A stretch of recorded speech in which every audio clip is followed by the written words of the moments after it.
Well, a few minutes ago, I spoke to the Labour MP for Aberavon, Stephen Kinnock, and I asked Mr Kinnock what he thinks about the idea of a further referendum. I have deep reservations about having another referendum. I think it would be extremely divisive for our country and for our communities. I think it would have a really corrosive effect on parliamentary sovereignty and the role of Parliament. And I also think, of course, if we do have a second referendum, that will mean we're staying in the EU beyond the 1st of July, which means we would have to have European parliamentary elections on the 23rd of May. And I just don't think that's what people are signed up for. So I think there's huge risks with this. And as I say, I have deep reservations about it. Well, it is the backstop, if I can use another Brexit phrase, isn't it?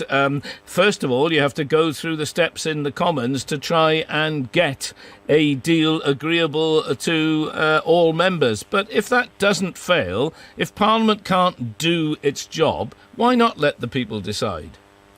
Well, I don't think we have been through all the steps yet, and I think that there is a solution which has been hiding in plain sight. I mean, I've been talking about it for about 2 years now, which is that we stay in the single market, have a form of customs union, but leave all of the political institutions, leave the jurisdiction of the Court of Justice. Some people call it the Norway style of Brexit. And I think that there is a parliamentary majority for that. I've been working with a cross-party parliamentary group co-chaired by myself and a Conservative MP, and I still believe that that is the option that can command cross-party parliamentary support. So I think we have to exhaust all the possible options before we start to flirt with the idea of having a second referendum. But what your leader said, quite simply, is he wants a Labour Brexit rather than what he's calling a disastrous Tory Brexit. You can see the point, can't you?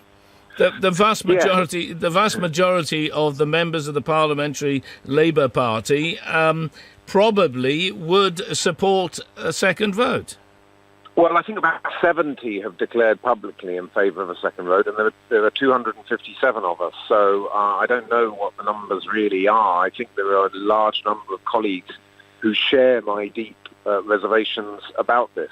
I think, we've also got to recognise that we did pledge in our 2017 manifesto that we would honour and respect the result of the referendum. And I know there's this kind of Labour Brexit versus a Tory Brexit, but is the logic of that then that you end up with a referendum which is a Labour Brexit versus Remain, and we end up campaigning for Remain, so against the Brexit deal that we ourselves have negotiated? I think there's a real risk of this unravelling, so I hope we're going to get some real clarity over the coming days.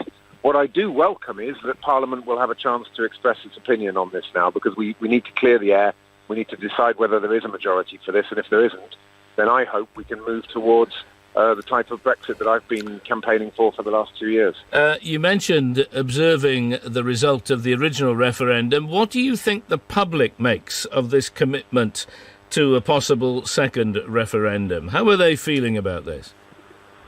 Well, I think the public is divided, and that's been the fundamental challenge we've had from the start, that referenda are deeply divisive things to do. It's another reason I don't think we should do it. I don't think two wrongs don't make a right. My sense is that the public like to see people delivering on their manifesto pledges. You, of course, have the lesson we learned from Nick Clegg. He made a pledge about tuition fees and then completely reversed it, and he was severely punished at the ballot box as a result. So, I'm worried that by reversing our 2017 manifesto position, we could, in some parts of the country, be quite severely punished for that decision. Has he made a mistake, then?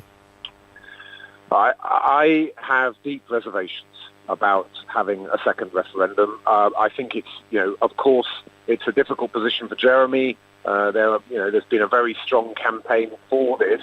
And there's a part of me which believes, look, we've got to clear the air. We've got to have this debate in Parliament. We've got to have the vote on it.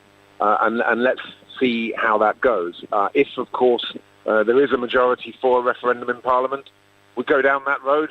And I would, of course, campaign for us to remain in the European Union. I campaigned to remain in 2016, and I still would do that. But I think that the costs of doing so in terms of potentially developing a culture war in this country, where you've got Remainers and Leavers permanently ranged against each other in perpetuity, I think that is a very risky place to be. I think the purpose of the Labour Party is to unite our country and unite our communities, and there's a risk of this being an extremely divisive move.